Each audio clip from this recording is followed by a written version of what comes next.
The bell above the diner door didn't just chime. It sounded like a death knell. Elara didn't have to look up from the counter to know that the oxygen had just been sucked out of the room. 5 years of hiding in the fog of a sleepy fishing village ended the moment Silas Thorne stepped onto the linoleum floor. He looked like a god of war in a bespoke suit, his presence a dark stain against the salt-cracked windows and the smell of cheap grease. He stood there, a silhouette of polished flint, his gaze burning through her like acid. Elara gripped the counter until her knuckles turned white, her fingers raw from the constant scrubbing she used to quiet her mind.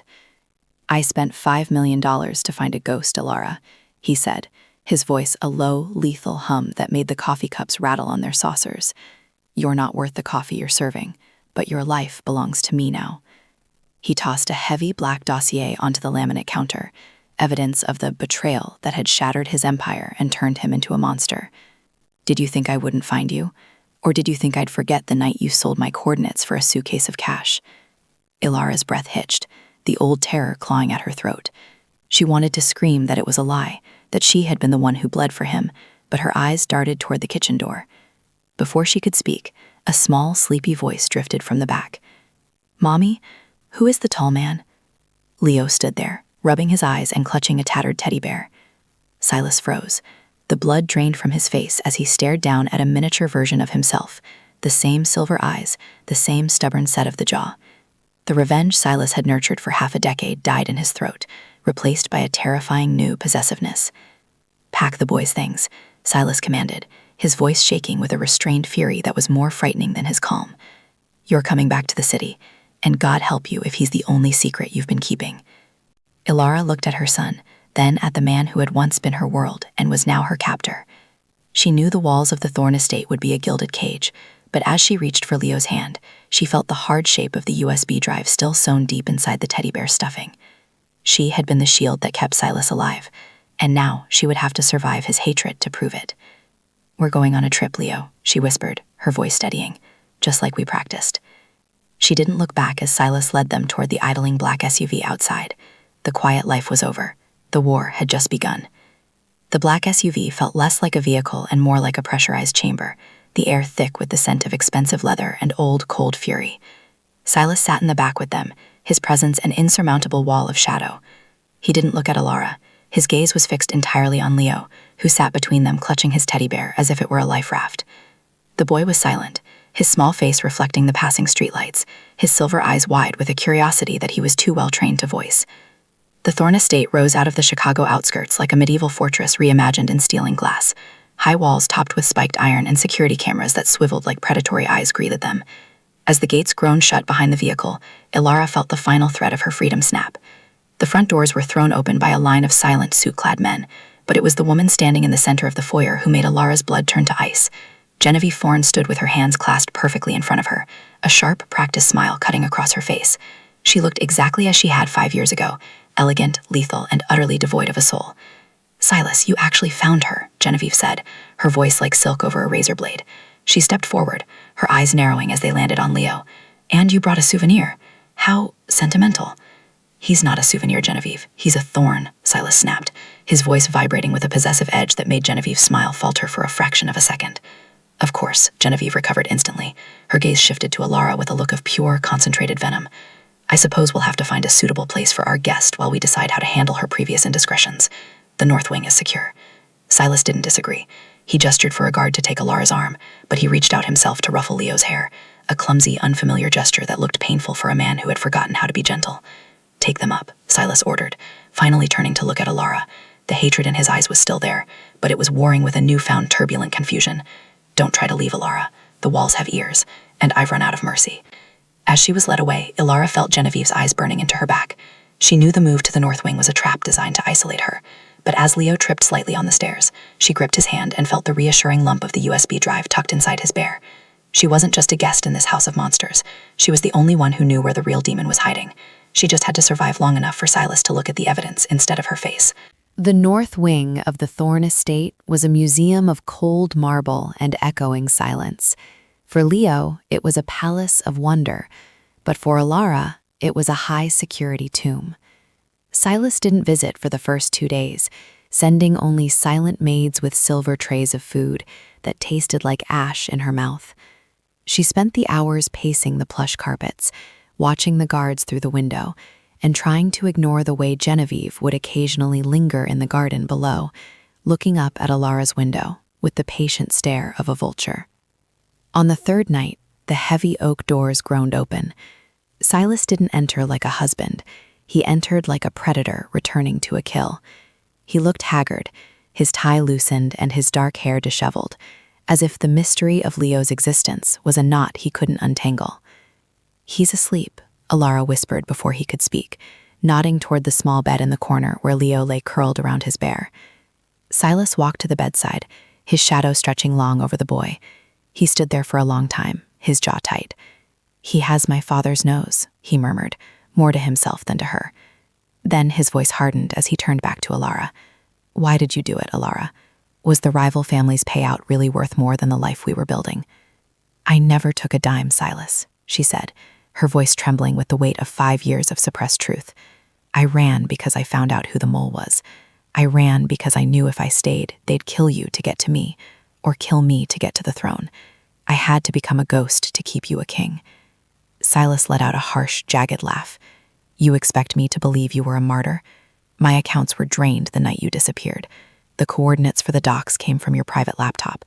The evidence is etched in stone, Elara." "Then look at the stone again," she countered, stepping into his space, refusing to flinch. "Look at the people who stayed behind while I was gone. Look at who gained the most from my absence.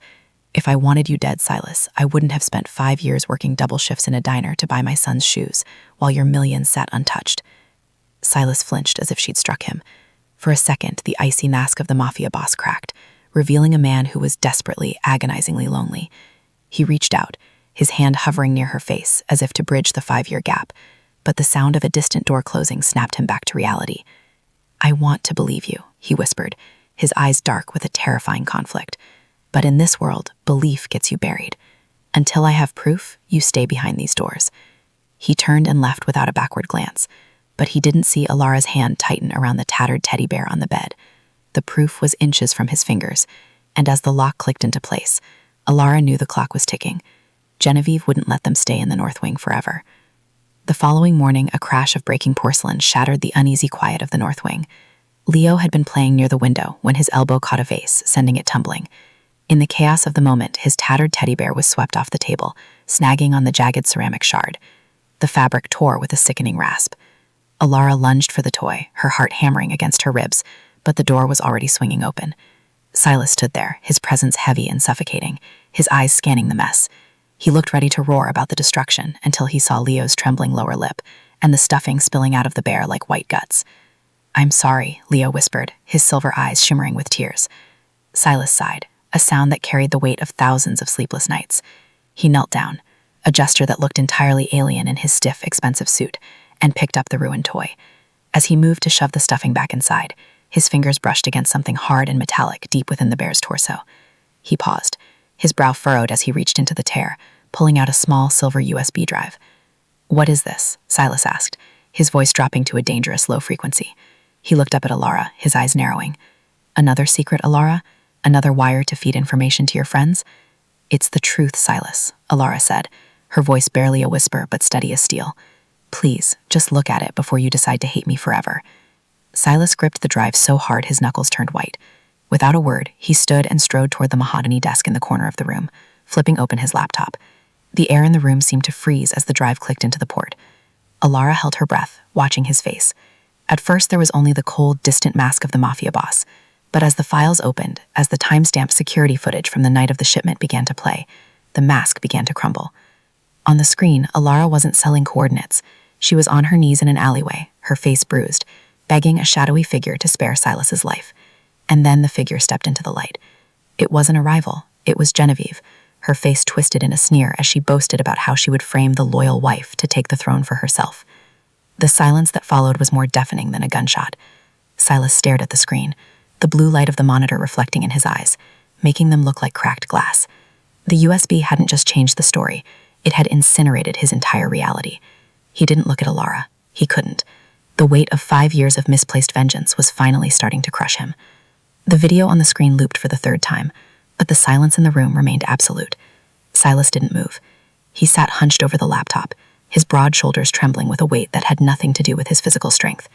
The digital evidence was a jagged blade, cutting through 5 years of conviction, leaving nothing but the raw, bleeding truth behind. He had hunted her. He had cursed her name in the dead of night. He had looked at his own son and seen the face of a traitor's child. "Silas," I whispered, stepping toward him. He flinched as if she'd burned him. When he finally looked up, his eyes were bloodshot, the silver irises swimming in a sea of agonizing regret. For the first time since he had known him, the King of Shadow looked small. He looked human. "I spent 5 years hating you," he rasped, his voice breaking like dry timber. "I convinced myself that every good memory we had was a lie. I treated you like a criminal while you were living in a shack, protecting my son, protecting me." He surged to his feet, but he didn't move toward her. He couldn't bring himself to touch her, as if his hands were too stained by his own blindness. "She sat at my table, Elara. Genevieve sat at my right hand for 5 years, whispering in my ear that you were the one who sold me out, and I believed her." The realization was a poison spreading fast. If Genevieve was the mole, then every Silas held, every security code, and every weakness was compromised. The house wasn't a fortress. It was a cage where the predator was already inside the bars. "We have to go," Silas said, the lethargy of his grief suddenly replaced by a sharp, cold clarity. He reached into his desk drawer and pulled out a heavy handgun, checking the chamber with a mechanical precision that spoke of a man preparing for war. "If I've seen this, she knows. She'll have the perimeter monitors linked to her tablet. She's not going to wait for me to come for her." He finally looked at Elara, a world of unspoken apologies in his gaze. He moved to the bed and scooped up a confused, half-awake Leo, bear and all. "I'm sorry," he breathed against the boy's hair, a vow and a plea all at once. "I'm so sorry." He grabbed Elara's hand, his grip crushing and desperate. "Don't leave my side. Not for a second. I've been a fool for 5 years, Elara. I won't be a fool for another minute." They stepped into the hallway, the marble floor feeling like thin ice. The house was too quiet, the air vibrating with the silent countdown of a trap about to spring. The truth had set them free, but now it was going to try to kill them. The house had gone from a tomb to a battlefield in a heartbeat. Silas moved with a terrifying, predatory grace, his hand clamped firmly on Elara's arm as he led her and Leo toward the back elevator. Every shadow in the hallway felt like a threat. Every hum of the mansion's ventilation system sounded like the distant rumble of an approaching storm. "Why aren't the guards at their posts?" Elara whispered, her heart hammering a frantic rhythm against her ribs. "Because they don't work for me anymore," Silas rasped, his eyes scanning the security monitors in the hallway. They were dark. "Genevieve hasn't just been whispering in my ear. She's been buying my soldiers. We're in a nest of vipers." They reached the service garage, the air smelling of oil and rain. Silas pushed them toward a nondescript armored sedan, but before they could reach it, the heavy metal shutters groaned and slammed shut, locking them in. The overhead lights flickered once, twice, and then settled into a low, menacing red. "Going somewhere, Silas?" Genevieve stepped out from behind a concrete pillar, flanked by 4 men with high-caliber rifles. She looked disappointed, like a teacher catching a favorite student in a lie. In her hand, she held a remote detonator.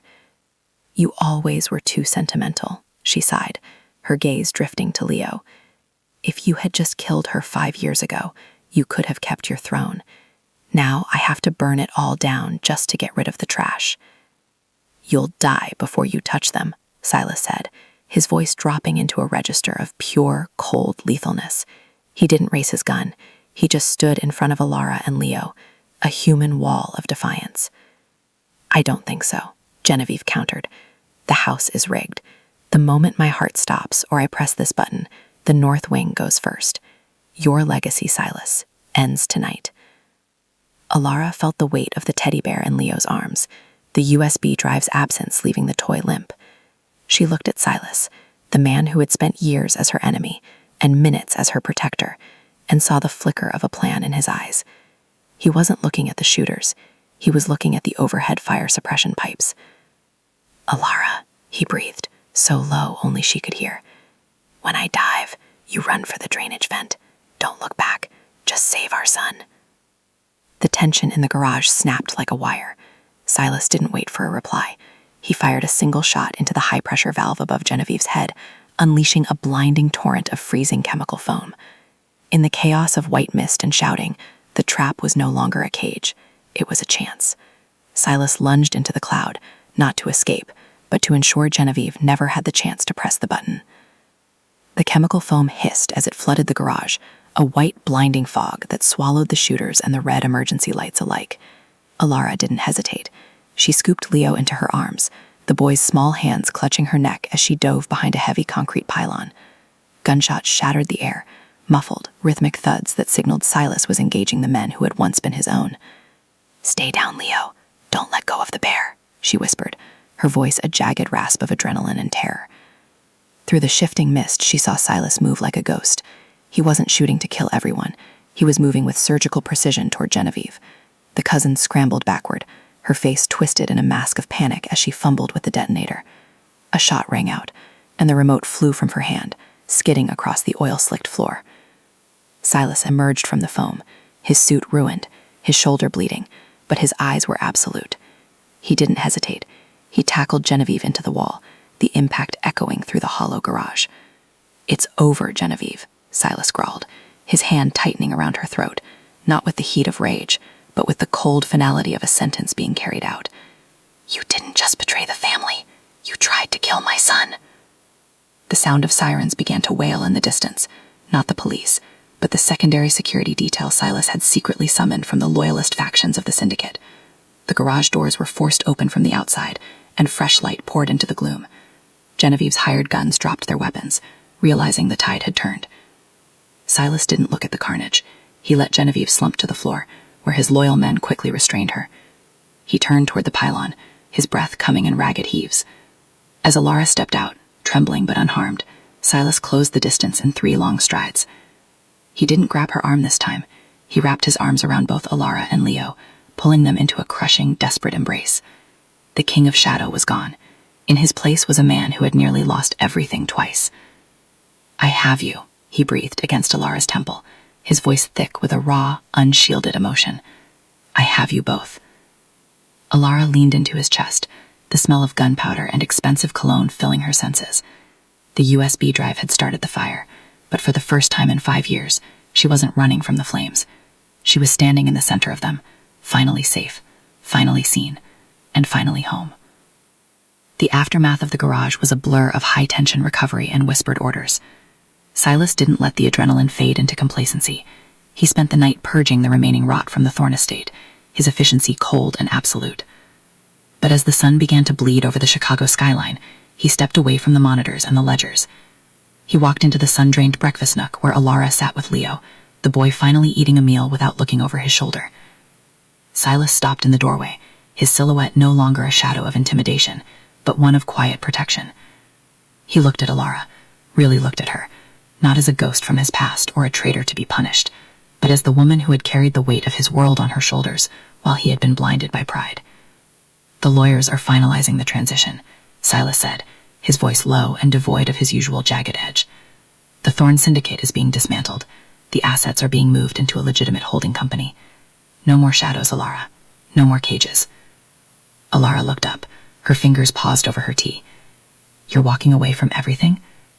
"I'm walking toward the only thing that matters," he corrected, pulling out a chair and sitting beside her. He reached out, and this time, when his hand covered hers, it was an ask, not a command.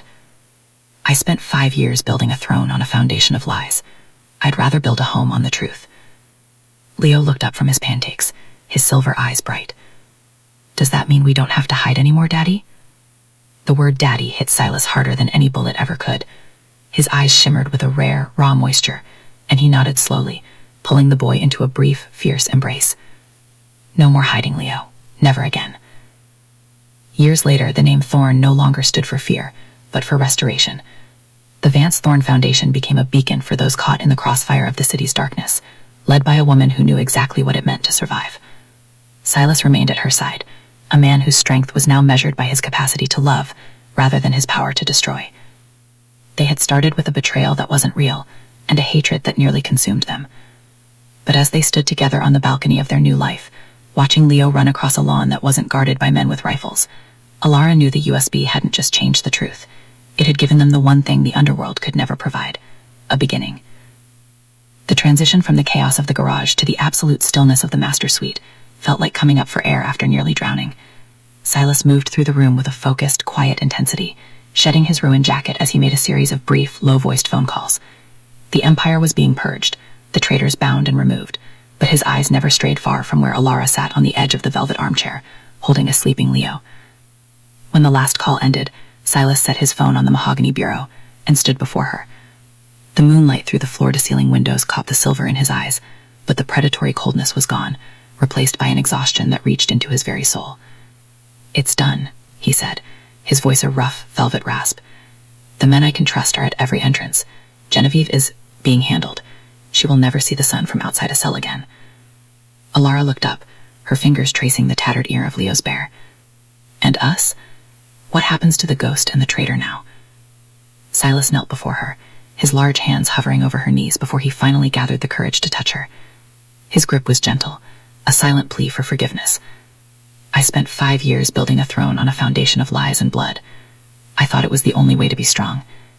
But you lived in the shadows with nothing but a child and a secret, and you were stronger than I ever was." He looked at Leo's peaceful face, and then back to Elara. "The Thorne Syndicate is being liquidated. I've already begun moving the assets into a legitimate foundation. I'm walking away, Elara, from the violence, from the names, from all of it." "You'd give up your crown," she whispered. "The crown was a cage," Silas said, a rare, genuine smile ghosting across his lips. "I'd rather be a man who earns his son's respect than a king who everyone fears. If you'll let me, I want to spend the rest of my life making up for the 5 years I stole from you." Elara felt the last of the ice around her heart shattered. She reached out. Her hand cradled his jaw, her thumb brushing over the stubble of his cheek. The war was over. The USB had revealed the truth, but the man standing before her was the future she had never dared to dream of during those long nights in the diner. "No more secrets," she promised. "No more secrets," he echoed. As the first light of a new dawn touched the horizon, Silas leaned forward, resting his forehead against hers. They were no longer the mafia boss and the fugitive. They were simply a mother, a father, and a son, finally stepping out of the shadows and into the light. The transition from the chaos of the garage to the absolute stillness of the master suite felt like coming up for air after nearly drowning. Silas moved through the room with a focused, quiet intensity, shedding his ruined jacket as he made a series of brief, low-voiced phone calls. The Empire was being... When the last call ended, Silas set his phone on the mahogany bureau and stood before her. The moonlight through the floor-to-ceiling windows caught the silver in his eyes, but the predatory coldness was gone, replaced by an exhaustion that reached into his very soul. "It's done," he said, his voice a rough, velvet rasp. "The men I can trust are at every entrance. Genevieve is being handled. She will never see the sun from outside a cell again." Elara looked up, her fingers tracing the tattered ear of Leo's bear. "And us? What happens to the ghost and the traitor now?"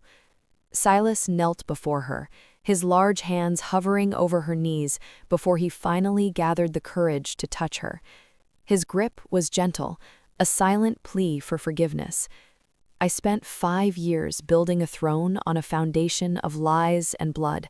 I thought it was the only way to be strong. But you lived in the shadows with nothing but a child and a secret, and you were stronger than I ever was." He looked at Leo's peaceful face and then back to Elara. "The Thorne Syndicate is being liquidated.